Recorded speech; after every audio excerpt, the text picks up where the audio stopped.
مولاي صل وسلم دائما أبدا على حبيبك خير الخلق كلهم. حضرت سیداتنا فاطمہ الزہرا رضی اللہ تعالی عنہا حضور نبی کریم صلی اللہ علیہ وآلہ وسلم کے اعلان نبوت سے 5 سال پہلے پیدا ہوئے. جس وقت آپ صلی اللہ علیہ وآلہ وسلم کی عمر مبارک تقریباً 35 سال تھی، اس وقت حضرت سیداتنا فاطمہ الزہرا رضی اللہ تعالی عنہا پیدا ہوتی اور 3 رمضان المبارک منگل والے دن آپ کا وصال ہوا.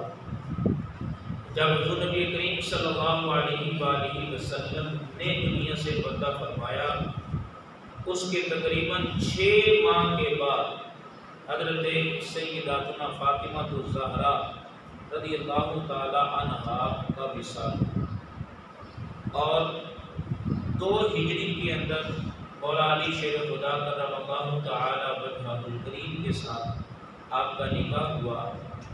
اور اس کے بعد جب آپ کا وصال ہوا تو جنت البقیع کے اندر آپ کو دفن کیا گیا. اور آپ کے لقب کیا ہے؟ فاطمہ آپ کا اسم گرامی ہے، زہرا، بتول، سیدۃ النساء، یہ سارے آپ کے القابات ہیں. پیارے محترم اسلامی بھائیوں اور بزرگوں، اللہ تبارک و تعالی حضور نبی کریم صلی اللہ علیہ وآلہ وسلم کے اہل بیت کو بے شمار فضیلتیں عطا فرماتا ہے. اور حضرت سیداتنا فاطمہ الزہرا رضی اللہ تعالی عنہا آپ بھی اہل بیت میں شامل ہیں. آپ اہل بیت کے افراد میں سے ایک فرد ہے. اور آپ کی شان کیا ہے؟ اللہ فرماتا ہے اہل بیت کے بارے میں، انما یرید اللہ لیذھب عنکم الرجس اہل البیت ویطہرکم تطہیرا. فرمایا کہ اے نبی کے گھر والوں، اللہ یہی چاہتا ہے کہ تم سے گندگی اور پلیتی کو دور کر دے اور تمہیں خوب ستھرا کر دے. اور خاص طور پر بی بی فاطمہ الزہرا رضی اللہ تعالی عنہا کی شان کیا تھی؟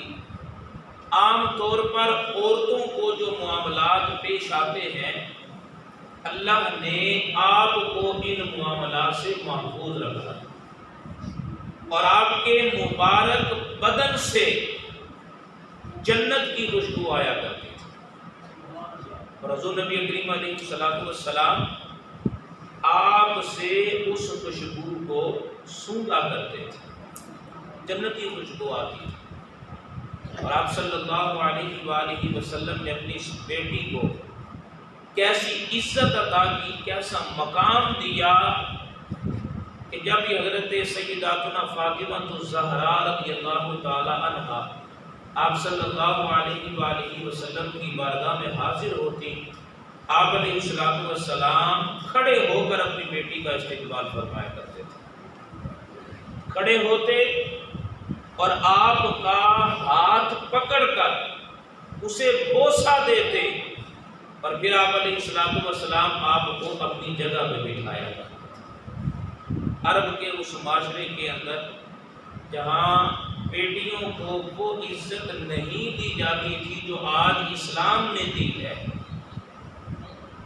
بعض علاقوں میں بیٹیوں کو زندہ دفن کر دیا جاتا تھا اور کسی کے ہاں بیٹی پیدا ہو جاتی تو وہ چہرہ چھپائے پھرتا تھا، وہ اسے اچھا نہیں سمجھتا تھا.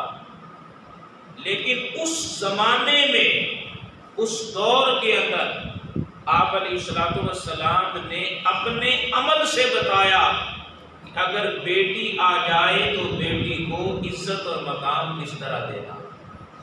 آپ کھڑے ہو کے استقبال کرتے تھے اور پھر اپنی بیٹی کا ہاتھ چومتے اور پھر اپنی جگہ پہ بٹھاتے تھے. حضرت سیداتنا فاطمہ الزہرا رضی اللہ تعالی عنہا کو اللہ نے یہ مقام عطا کیا۔ آج ہمارے معاشرے میں بھی بعض جگہوں پر اس طرح کی چیز پائی جاتی ہے۔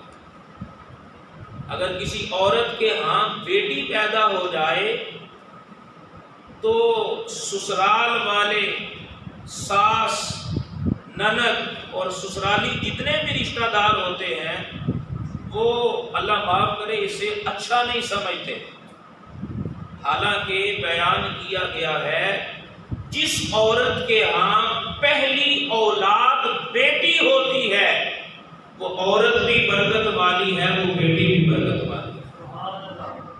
لیکن ہمارے یہاں معاملہ الٹ ہے، اگر بیٹا نہ ہو اس عورت کو تانے دیے جاتے ہیں، اور اگر کسی کے ہاں 4-5 بیٹیاں مسلسل ہو جائیں، بیٹا پیدا نہ ہو تو معاذ اللہ طلاق تک نوبت جا پہنچتی ہے۔ لیکن حضور نبی کریم علیہ السلام نے اپنے عمل سے بتایا ہے کہ بیٹیاں منحوس نہیں ہوتی، بیٹیوں کو برا نہیں سمجھا جائے گا، بلکہ بیٹیاں تو اس قابل ہیں جب آئیں تو کھڑے ہو کے ان کا استقبال کرو اور ہاتھ چوم کے اپنی جگہ پہ بٹھاؤ۔ آپ نے اپنے عمل سے بتایا، لہذا جہاں بیٹوں سے پیار کیا جاتا ہے وہاں بیٹیاں بھی اس چیز کی حقدار ہیں کہ اسلام نے جو انہیں حق دیا ہے ہم انہیں ان کا پورا حق جو ہے وہ دیں۔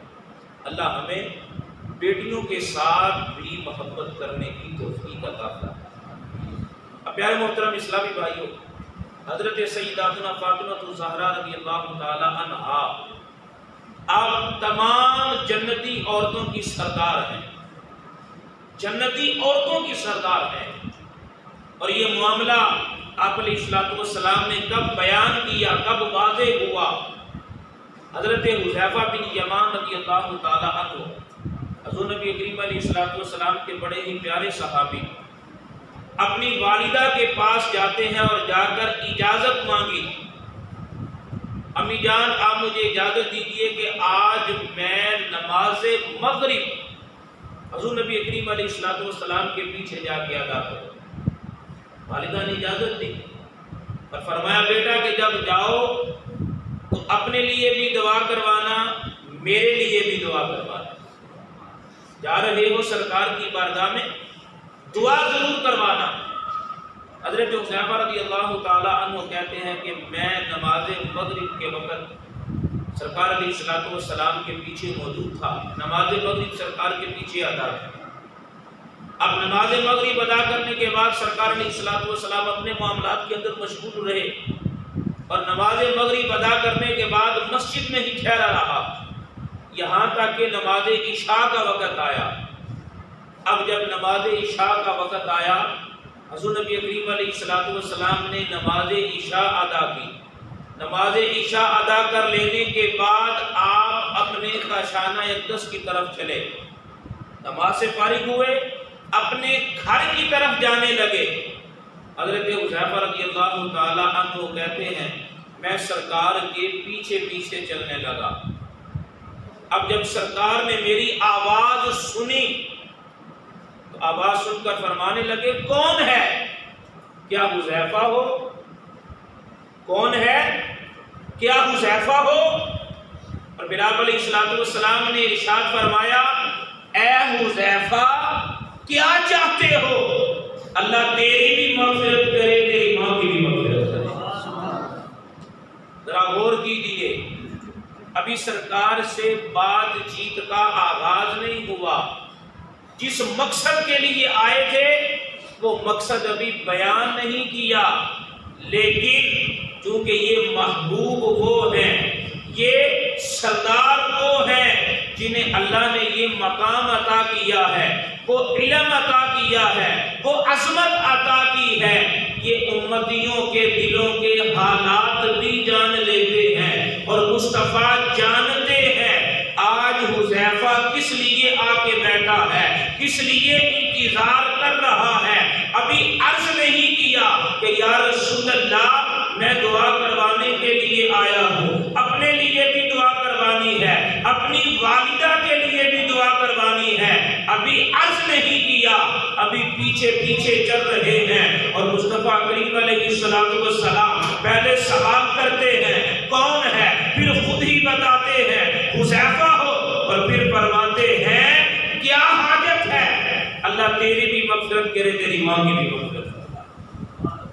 وہ دلوں کے حالات جانتے ہیں، دلوں کی خواہشات کو جانتے ہیں، اور سرکار علیہ السلام علماء فرماتے ہیں امتی کے ایمان کا درجہ کیا ہے، سرکار کا کون سا امتی ایمان کے کون سے درجے پہ فائز ہے۔ آمینہ کا لال امتیوں کے ایمان کے درجوں کو جانتا ہے، وہ ہر چیز جانتے ہیں۔ اب جواب علیہ السلام نے یہ بات ارشاد فرمائی نا، اللہ تیری بھی مغفرت کرے، تیری ماں کی بھی مغفرت کرے، سرکار مدینہ صلی اللہ علیہ وآلہ وسلم نے ارشاد فرمایا اے حذیفہ یہ فرشتہ ہے۔ حضرت حذیفہ کو فرشتہ نہیں نظر آ رہا مگر آمینہ کے لال دیکھ رہے ہیں، یعنی اللہ نے محبوب کو ایسی قوت بصارت عطا کی ہے، عام بندہ جو نہیں دیکھتا آمینہ کا لال اسے دیکھ رہا ہوتا ہے، سرکار دیکھ رہے ہوتے ہیں۔ فرمایا حذیفہ یہ فرشتہ ہے، اس نے رب کی بارگاہ میں عرض کی کہ اے مولا مجھے زمین پر اپنے محبوب کی بارگاہ میں جانے دے، میں تیرے نبی کو سلام کرنا چاہتا ہوں، میں تیرے نبی کی بارگاہ میں سلام پیش کرنا چاہتا ہوں۔ اے حذیفہ یہ فرشتہ آسمانوں سے آیا ہے، رب سے اجازت لے کر آیا ہے، میری بارگاہ میں سلام کرنے کے لیے آیا ہے، یہ سلام بھی دے رہا ہے، ساتھ رب کا پیغام بھی دے رہا ہے۔ رب کا پیغام کیا ہے؟ رب فرماتا ہے ان فاطمہ سیدۃ نساء اہل الجنت و ان الحسن والحسین سیدہ شباب اہل الجنہ۔ کہا یا رسول اللہ رب بیان فرماتا ہے کہ تیری بیٹی فاطمہ جنتی عورتوں کی سردار ہے، حسن و حسین جنتی نوجوانوں کے سردار۔ فرمایا یہ فرشتہ مجھے بتا رہا ہے۔ تو حضرت سیداتنا فاطمہ الزہرا رضی اللہ تعالیٰ اللہ نے آپ کو یہ مقام دیا، جنتی عورتوں کا سردار بنایا ہے، یہ آپ کا مقام ہے۔ اب اس روایت سے ایک بات یہ بھی پتہ چلی، صحابہ کا عقیدہ یہ تھا کہ اللہ کے محبوب سے دعا کروائیں گے تو بگڑی بن جائے گی۔ حضرت حذیفہ کس لیے آئے؟ دعا کروانے کے لیے، اور آپ کی والدہ نے کیا کہا؟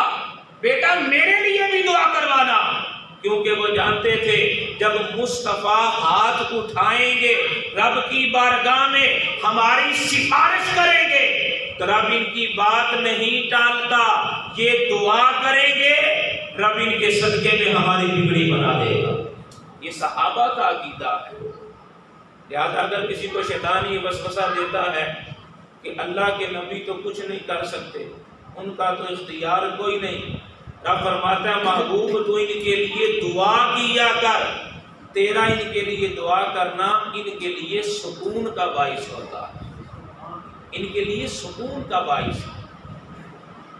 دوسری روایت سماعت دیکھیے، اللہ تعالیٰ نے حضرت سیداتنا فاطمہ الزہرا رضی اللہ تعالیٰ عنہ کو مقام کیسا دیا، اور یہ آپ کی کرامت بھی ہے۔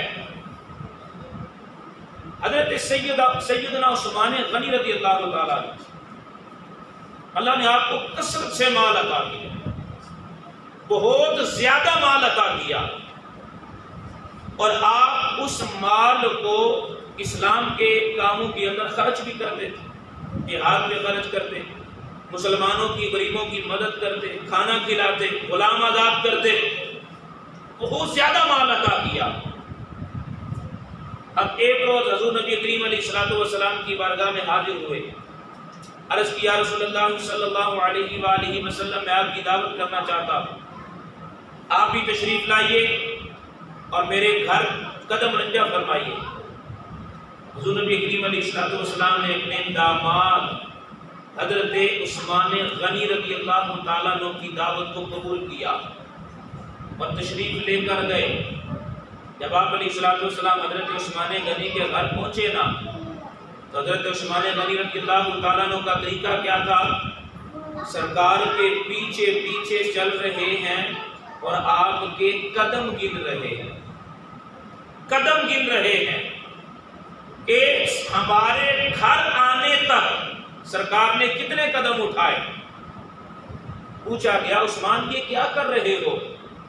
کہا یا رسول اللہ میں چاہتا یہ ہوں آپ جو ہمارے گھر تشریف لے کر آئے، قدم رنجا فرمائے، ہمیں عزت دی، ہمیں شرف بخشا، میں چاہتا یہ ہوں ہمارے گھر آنے تک جتنے آپ کے قدم اٹھے ہیں ہر قدم کے بدلے عثمان ایک غلام آزاد کرے گا، ہر قدم کے بدلے ایک غلام آزاد کروں گا۔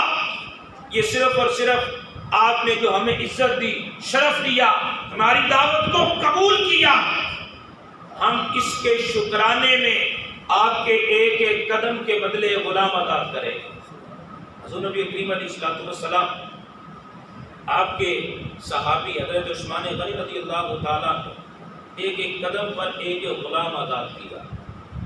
مولا علی رضی اللہ تعالیٰ کو بھی موجود۔ آپ نے جب یہ دعوت کا انداز دیکھا، ایک نرالا انداز ہے۔ آج کسی کے گھر اس کا پیر آ جائے، استاد آ جائے، اس کے لیے خوشی کی وجہ ہے، سبب ہے، اس کی عزت میں اضافہ ہوگا کہ اگر اس کا مرشد اس کے گھر آئے، اس کا استاد اس کے گھر آئے۔ اب مولا علی رضی اللہ تعالیٰ عنہ حضرت بی بی فاطمہ الزہرا رضی اللہ تعالیٰ عنہ آپ کے پاس جاتے ہیں اور جا کر کہتے ہیں کہ آج عثمان نے اس طرح کی دعوت کی ہے کہ سرکار علیہ السلام کے جتنے قدم اٹھے اتنے غلام ایک ایک قدم کے بدلے آزاد کیے ہیں۔ میں بھی چاہتا ہوں میں بھی آمنہ کے لال کی دعوت کروں، لیکن اب وہ دعوت کا انداز کیا ہوگا، دعوت کس طرح کی ہونی چاہیے یہ میں نہیں جانتا۔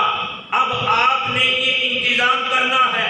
سنیے ذرا، حضرت بی بی فاطمہ الزہرا رضی اللہ تعالی عنہا فرماتی ہیں آپ جائیے سرکار کی بارگاہ میں دعوت لے کر جائیے اور عرض کیجئے حضور آپ بھی تشریف لے آئیں، آپ کے ساتھ جتنے صحابہ ہیں وہ بھی سارے تشریف لے آئیں۔ گھر میں کھانے پینے کا انتظام کوئی نہیں، کھانے پینے کی اشیاء موجود نہیں۔ مولا علی رضی اللہ تعالیٰ عنہ جاتے ہیں، دعوت دی، سرکار اٹھے، اپنے صحابہ کو ساتھ لیا، مولا علی رضی اللہ تعالیٰ عنہ کے گھر پہنچتے ہیں۔ اب بی بی فاطمہ الزہرا رضی اللہ تعالیٰ عنہ جب دیکھا مصطفیٰ تشریف لے آئے ہیں، صحابہ تشریف لے آئے ہیں، آپ علیحدگی میں کمرے کے اندر جاتی ہیں، مصلی بچھا کر رب کی بارگاہ میں ہاتھ اٹھا کر عرض کرتی ہیں اے مولا عثمان غنی نے بھی دعوت کی ہے، ہم بھی دعوت کرنا چاہتے ہیں، مگر کھانے پینے کی اشیاء کوئی نہیں، انتظام کوئی نہیں، اشیاء کوئی نہیں ہے، اے مولا آج اپنی بندی کی لاج تو نے رکھنی ہے، اے مولا لاج تو نے رکھنی ہے۔ یہ کہا اٹھی اور جو خالی ہنڈیا تھی وہ لے کر چولہے کے اوپر چڑھا دیتی، چولہے کے اوپر چڑھا دی جاتی ہے۔ ادھر سرکار انتظار میں ہے، کھانے کا انتظام کب ہوگا، صحابہ بیٹھے ہیں۔ اب بی بی فاطمہ الزہرا جب ہنڈیا چولہے پہ چڑھائی جاتی ہے، رب گرم کرتا ہے، رب انعام کرتا ہے، ہوتا کیا ہے وہ ہنڈیا جو خالی ہے رب جنتی کھانوں سے اس ہنڈیا کو بھر دیتا، جنتی کھانا بھیجا جاتا ہے۔ سرکار کی بارگاہ میں کھانا پیش کیا، صحابہ نے کھانا کھایا اور صحابہ حیران ہو رہے ہیں، وہ کہتے ہیں اس کا ذائقہ بڑا عجیب ہے، اس کھانے کا ذائقہ بڑا نرالا ہے، جدا ہے، عام کھانے جیسا اس کا ذائقہ نہیں ہے۔ وہ حیران ہو رہے ہیں یہ کھانا کہاں سے آیا ہے۔ مصطفیٰ ارشاد فرماتے ہیں اے میرے صحابہ یہ جو کھانا تم کھا رہے ہو یہ زمین کا کھانا نہیں، یہ رب نے تمہارے لیے جنت سے بھیجا ہے اور میری بیٹی فاطمہ کے صدقے میں بھیجا ہے۔ اور اس کے بعد کیا ہوا؟ حضرت بی بی فاطمہ الزہرا رضی اللہ تعالیٰ عنہا اب جب یہ کھانا کھا چکے ہیں، صحابہ کھانا کھا رہے ہیں، مگر ہنڈیا میں کھانا کم نہیں ہوتا، جتنا کھانا پہلے تھا اتنا ہی کھانا موجود ہے۔ اب آپ دوبارہ کمرے میں جاتی ہیں اور جا کر رب کی بارگاہ میں ہاتھ اٹھاتی ہیں، عرض کرتی ہے مولا حضرت عثمان نے دعوت کی ہے۔ ان کا انداز یہ تھا، مصطفیٰ کے ایک ایک قدم کے اوپر انہوں نے ایک ایک غلام آزاد کیا ہے۔ اے مولا ہمارے پاس غلام نہیں ہے، ہم یہ نہیں کر سکتے، لیکن میری لاج تو نے رکھنی ہے، میری لاج تو نے رکھنی ہے۔ جب تھوڑی دیر گزرتی ہے، جبرائیل امین آتے ہیں اور آ کر عرض کرتے ہیں یا رسول اللہ صلی اللہ علیہ وآلہ وسلم، رب یہ اعلان فرماتا ہے کہ عثمان غنی نے آپ کے ایک ایک قدم کے بدلے ایک ایک غلام آزاد کیا ہے۔ یا رسول اللہ آپ کی بیٹی فاطمہ الزہرا کے صدقے میں انہوں نے آپ کی دعوت کی ہے، جتنے قدم آپ اٹھا کر مولا علی کے گھر آئے ہیں، ایک ایک قدم کے بدلے ایک ایک ہزار گناہگاروں کو جنت کی آگ عطا فرمائی ہے۔ وہاں ایک غلام آزاد کیا ہے، یہاں ایک ایک قدم کے بدلے ایک ایک ہزار گناہگاروں کو اللہ بی بی فاطمہ کے صدقے جنت عطا فرمائے۔ یہ اللہ نے سرکار کے اہل بیت کو مقام عطا کیا، اور ایک ایک قدم کے بدلے اللہ ایک ایک ہزار گناہگاروں کو جنت عطا فرمایا۔ اللہ تبارک و تعالی ہمیں بھی ان کا حقیقی فیضان عطا فرمائے، اور ان کے ساتھ اپنا پیار محبت والا رشتہ قائم کر کے انہوں نے جس انداز میں زندگی گزاری، اللہ ہمیں بھی گزارنے کی توفیق عطا فرمائے۔ رمضان المبارک کی حقیقی برکتیں ہم سب کو عطا فرمائے۔ جن حضرات میں صورت ادا کرنی ہے